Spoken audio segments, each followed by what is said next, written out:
Tonight is Bedtime Stories for Tiny Microbes. We're reading again to Bob, and we're going to read this evening one of my personal favorites, The Velveteen Rabbit by Marjorie Williams.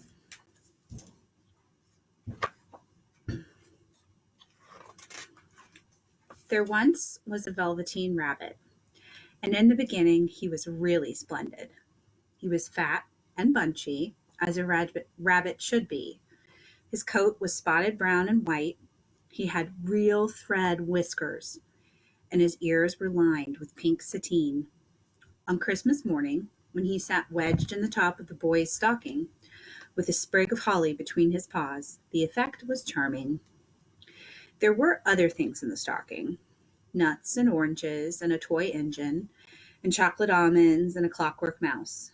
But the rabbit was quite the best of all. For at least 2 hours the boy loved him. And then aunts and uncles came to dinner, and there was a great rustling of tissue paper and unwrapping of parcels.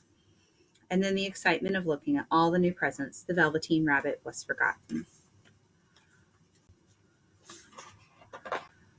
For a long time, he lived in the toy cupboard or on the nursery floor, and no one thought very much about him. He was naturally shy, and being only made of velveteen, some of the more expensive toys quite snubbed him. The mechanical toys were very superior and looked down upon everyone else. They were full of modern ideas and pretended they were real. The model boat, who had lived through 2 seasons and lost most of his paint, caught the tone from them and never missed an opportunity of referring to his rigging in technical terms. The rabbit could not claim to be a model of anything, for he didn't know that real rabbits existed, and he understood that sawdust. He thought they were all stuffed with sawdust like himself, and he understood that sawdust was quite out of date and should never be mentioned in modern circles. Even Timothy, the jointed wooden lion, who was made by the disabled soldiers and should have had broader views, put on airs and pretended he was connected with government. Between them all, the poor little rabbit was made to feel himself very insignificant and commonplace, and the only person who was kind to him at all was the Skin Horse. The Skin Horse had lived longer in the nursery than any of the others. He was so old that his brown coat was bald in patches and showed the seams underneath, and most of the hairs in his tail had been pulled out to string bead necklaces. He was wise, for he had seen a long succession of mechanical toys arrive to boast and swagger, and by break their mainsprings and pass away. And he knew that they were only toys and would never turn into anything else. For nursery magic is very strange and wonderful, and only those playthings that are old and wise and experienced, like the Skin Horse, understand all about it. "What is real?" asked the rabbit one day, when they were lying side by side near the nursery fender before Nana came to tidy the room. "Does it mean having things that buzz inside you and a stick-out handle?" "Real isn't how you are made," said the Skin Horse. "It's a thing that happens to you. When a child loves you for a long, long time, not just to play with, but really loves you, then you become real." "Does it hurt?" asked the rabbit. "Sometimes," said the Skin Horse, for he was always truthful. "When you are real, you don't mind being hurt." "Does it happen all at once, like being wound up?" he asked. "Or bit by bit?" "It doesn't happen all at once," said the Skin Horse. "You become. It takes a long time. That's why it doesn't often happen to people who break easily, or have sharp edges, or who have to be carefully kept. Generally, by the time you are real, most of your hair has been loved off, and your eyes drop out, and you get loose in the joints and very shabby. These things don't matter at all, because once you are real, you can't be ugly. except to people who don't understand. I suppose you are real, said the rabbit. And then he wished he had not said it, for he thought the skin horse might be sensitive. But the skin horse only smiled. The boy's uncle made me real, he said. That was a great many years ago. But once you are real, you can't become unreal again. It lasts for always. The rabbit sighed. He thought it would be a long time before this magic called real happened to him. He longed to become real, to know what it felt like. And yet the idea of growing shabby and losing his eyes and whiskers was rather sad. He wished he could become it without these uncomfortable things happening to him. There was a person called Nana who ruled the nursery. Sometimes she took no notice of the playthings lying about, and sometimes, for no reason whatsoever, she went swooping around like a great wind and hustled them away in cupboards. She called this tidying up, and the playthings all hated it, especially the tin ones. The rabbit didn't mind it so much, for wherever he was thrown, he came down soft. One evening, when the boy was going to bed, he couldn't find the china dog that he always slept with. Nana was in a hurry, and it was too much trouble to hunt for china dogs at bedtime, so she simply looked about her, and seeing that the toy cupboard door stood open, she made a swoop. Here, she said, take your old bunny. He'll do to sleep with you. And she dragged the rabbit out by one ear and put him into the boy's arms. That night, and for many nights after, the Velveteen Rabbit slept in the boy's bed. At first, he found it rather uncomfortable, for the boy hugged him very tight. And sometimes he rolled over on him, and sometimes he pushed him so far under the pillow that the rabbit could scarcely breathe. And he missed, too, those long moonlit hours in the nursery, when all the house was silent, and his talks with the skin horse. But very soon he grew to like it, for the boy used to talk to him and made nice tunnels for him under the bedclothes that he said were like the burrows the real rabbits lived in. And they had splendid games together in whispers when Nana had gone away to her supper and left the nightlight burning on the mantelpiece. And when the boy dropped off to sleep, the rabbit would snuggle down close under his little warm chin and dream, with the boy's hands clasped close around him all night long.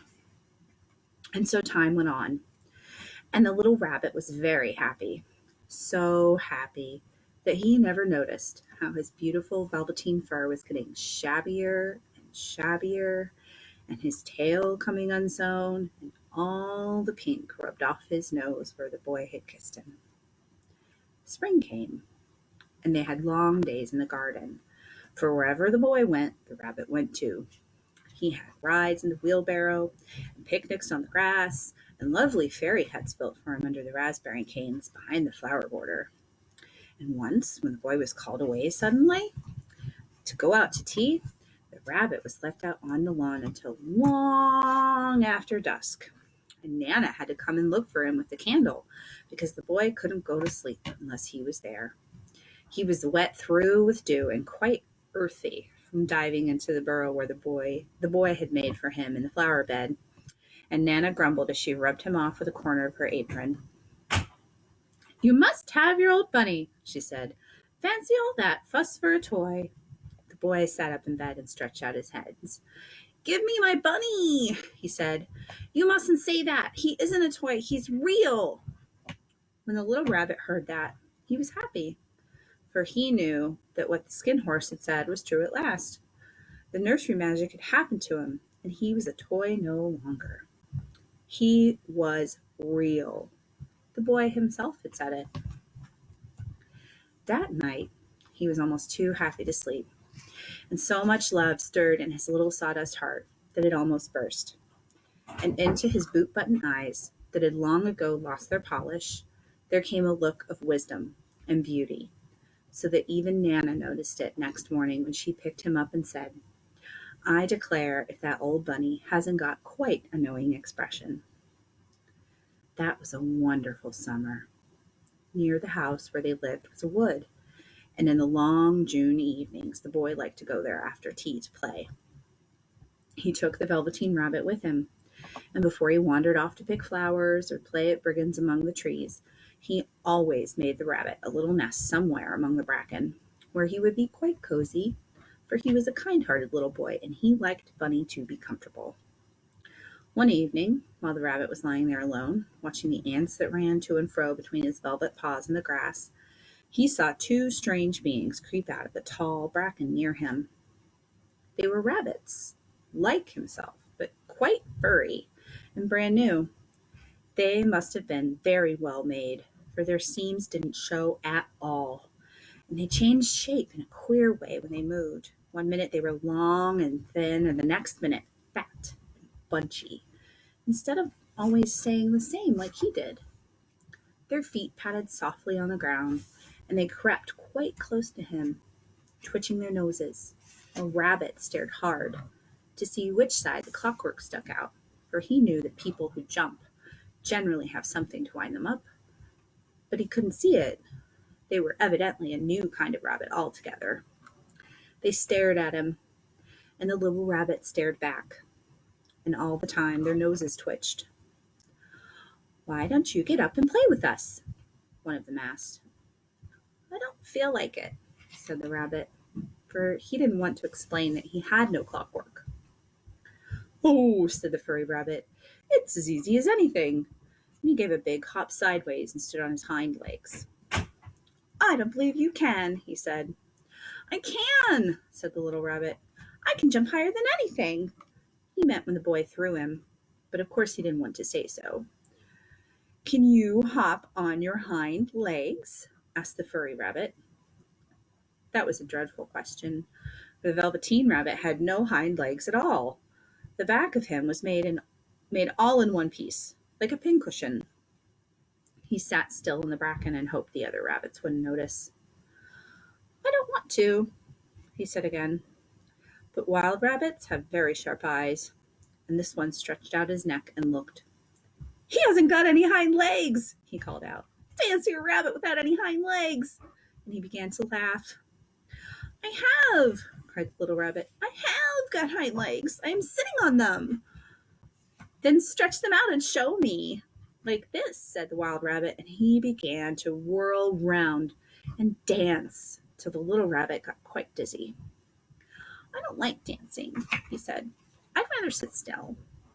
But all the while he was longing to dance, for a funny new tickly feeling ran through him, and he felt he would give anything in the world to be able to jump about like these rabbits did. The strange rabbit stopped dancing and came quite close. He came so close this time that his long whiskers brushed the Velveteen Rabbit's ear, and then he wrinkled his nose suddenly and flattened his ears and jumped backwards. "He doesn't smell right," he exclaimed. "He isn't a rabbit at all. He isn't real." "I am real," said the little rabbit. "I am real. The boy said so." And he nearly began to cry. Just then there was a sound of footsteps, and the boy ran past near them, and with a stamp of feet and a flash of white tails, the two strange rabbits disappeared. "Come back and play with me," called the little rabbit. "Oh, do come back. I know I am real." But there was no answer. Only the little ants ran to and fro, and the bracken swayed gently where the two strangers had passed. The Velveteen Rabbit was all alone. "Oh dear," he thought. "Why did they run away like that? Why couldn't they stop and talk to me?" For a long time he lay very still, watching the bracken, and hoping that they would come back. But they never returned, and presently the sun sank lower, and the little white moths fluttered out, and the boy came and carried him home. Weeks passed, and the little rabbit grew very old and shabby. But the boy loved him just as much. He loved him so hard that he loved all his whiskers off, and the pink lining to his ears turned gray, and his brown spots faded. He even began to lose his shape, and he scarcely looked like a rabbit anymore, except to the boy. To him he was always beautiful, and that was all that the little rabbit cared about. He didn't mind how he looked to other people, because the nursery magic had made him real. And when you are real, shabbiness doesn't matter. And then one day, the boy was ill. His face grew very flushed, and he talked in his sleep, and his little body was so hot that it burned the rabbit when he held him close. Strange people came and went in the nursery, and a light burned all night, and through it all the little Velveteen rabbit lay there, hidden from sight under the bedclothes, and he never stirred, for he was afraid that if they found him, someone might take him away, and he knew the boy needed him. It was a long, weary time, for the boy was too ill to play, and the little rabbit found it rather dull with nothing to do all day long. But he snuggled down patiently and looked forward to the time when the boy should be well again, and they would go out in the garden among the flowers and the butterflies and play splendid games in the raspberry thicket like they used to. All sorts of delightful things he planned, and while the boy lay half asleep, he crept up close to the pillow and whispered them in his ear. And presently the fever turned, and the boy got better. He was able to sit up in bed and look at picture books, while the little rabbit cuddled close at his side. And one day they let him get up and dress. It was a bright, sunny morning, and the windows stood wide open. They had carried the boy out onto the balcony, wrapped in a shawl, and the little rabbit lay tangled up among the bedclothes, thinking. The boy was going to the seaside tomorrow. Everything was arranged, and now it only remained to carry out the doctor's orders. They talked about it all while the little rabbit lay under the bedclothes with his head just peeping out and listening. The room was to be disinfected, and all the books and toys that the boy had played with in bed must be burnt. Hurrah, thought the little rabbit. Tomorrow we shall go to the seaside. The boy often talked of the seaside, and he wanted very much to see the big waves coming in and the tiny crabs and the sandcastles. Just then Nana caught sight of him. How about his old bunny? She asked. That, said the doctor. Why, it's a mass of scarlet fever germs. Burn it at once. What? What nonsense. Get him a new one. He mustn't have that anymore. And so the little rabbit was put into a sack with the old picture books and a lot of rubbish, and carried out to the end of the garden behind the fowl house. That was a fine place to make a bonfire, only the gardener was too busy just then to attend to it. He had the potatoes to dig and the green peas to gather, but next morning he promised to come quite early and burn the whole lot. That night, the boy slept in a different bedroom, and he had a new bunny to sleep with him. It was a splendid bunny, all white plush with real glass eyes, but the boy was too excited to care very much about it.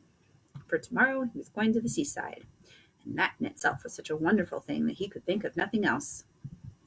And while the boy was asleep, dreaming of the seaside, the little rabbit lay among the old picture books in the corner behind the fowl house, and he felt very lonely. The sack had been left untied, and so by wriggling a bit he was able to get his head through the opening and look out. He was shivering a little, for he had always been used to sleeping in a proper bed, and by this time his coat had worn so thin and threadbare from hugging that it was no longer any protection to him. Nearby, he could see the thicket of raspberry canes growing tall and close like a tropical jungle, in whose shadow he had played with the boy on bygone mornings. He thought of those long sunlit hours in the garden, how happy they were, and a great sadness came over him. He seemed to see them all pass before him, each more beautiful than the other, the fairy huts in the flower bed, the quiet evenings in the wood when he lay in the bracken and the little ants ran over his paws, the wonderful day when he first knew that he was real. He thought of the skin horse, so wise and gentle, and all that he had told him. What use was it to be loved and lose one's beauty and become real if it all ended like this? And a real tear, trickled down his shabby little velvet nose and fell to the ground. And then a strange thing happened. For where the tear had fallen, a flower grew out of the ground, a mysterious flower, not at all like any that grew in the garden. It had slender green leaves, the color of emeralds, and in the center of the leaves, a blossom like a golden cup. It was so beautiful that the little rabbit forgot to cry and just lay there, watching it. And presently the blossom opened, and out of it there stepped a fairy. She was quite the loveliest fairy in the whole world. Her dress was of pearl and dewdrops. and there were flowers round her neck and in her hair, and her face was like the most perfect flower of all. And she came close to the little rabbit and gathered him up in her arms and kissed him on his velveteen nose that was all damp from crying. "Little rabbit," she said, "don't you know who I am?" The rabbit looked up at her, and it seemed to him that he had seen her face before, but he couldn't think where. "I am the nursery magic fairy," she said. "I take care of all the playthings the children have loved. When they are old and worn out, and the children don't need them any more, then I come and take them away with me and turn them into real." "Wasn't I real before?" asked the little rabbit. "You were real to the boy," the fairy said, "because he loved you. Now you shall be real to everyone." And she held the little rabbit close in her arms and flew with him into the wood. It was light now, for the moon had risen. All the forest was beautiful, and the fronds of the bracken shone like frosted silver. In the open glade between the tree trunks, the wild rabbits danced with their shadows on the velvet grass. But when they saw the fairy, they all stopped dancing and stood round in a ring to stare at her. "I've brought you a new playfellow," the fairy said. "You must be very kind to him and teach him all he needs to know in Rabbitland, for he is going to live with you forever and ever." And she kissed the little rabbit again and put him down on the grass. "Run and play, little rabbit," she said. But the little rabbit sat quite still for a moment and never moved. For when he saw all the wild rabbits dancing around him, he suddenly remembered about his hind legs, and he didn't want them to see that he was made all in one piece. He did not know that when the fairy kissed him, that last time, she had changed him altogether. And he might have sat there a long time, too shy to move, if just then something hadn't tickled his nose, and before he thought what he was doing, he lifted his hind toe to scratch it. And he found that he actually had hind legs. Instead of dingy velveteen, he had brown fur, soft and shiny. His ears twitched by themselves, and his whiskers were so long that they brushed the grass. He gave one leap, and the joy of using those hind legs was so great that he went springing about the turf on them, jumping sideways and whirling round as the others did. And he grew so excited that when at last he did stop to look for the fairy, she had gone. He was a real rabbit, at last, at home with the other rabbits. Autumn passed, and winter, and in the spring, when the days grew warm and sunny, the boy went out to play in the wood behind the house. And while he was playing, 2 rabbits crept out from behind the bracken and peeped at him. One of them was brown all over, but the other had strange markings under his fur, as though long ago he had been spotted, and the spots still showed through. And about his little soft nose and his round black eyes there was something familiar, so the boy thought to himself, "Why, he looks just like my old bunny that was lost when I had scarlet fever." But he never knew that it really was his own bunny, come back to look at the child who had first helped him to be real. The end. Have a good night, everyone.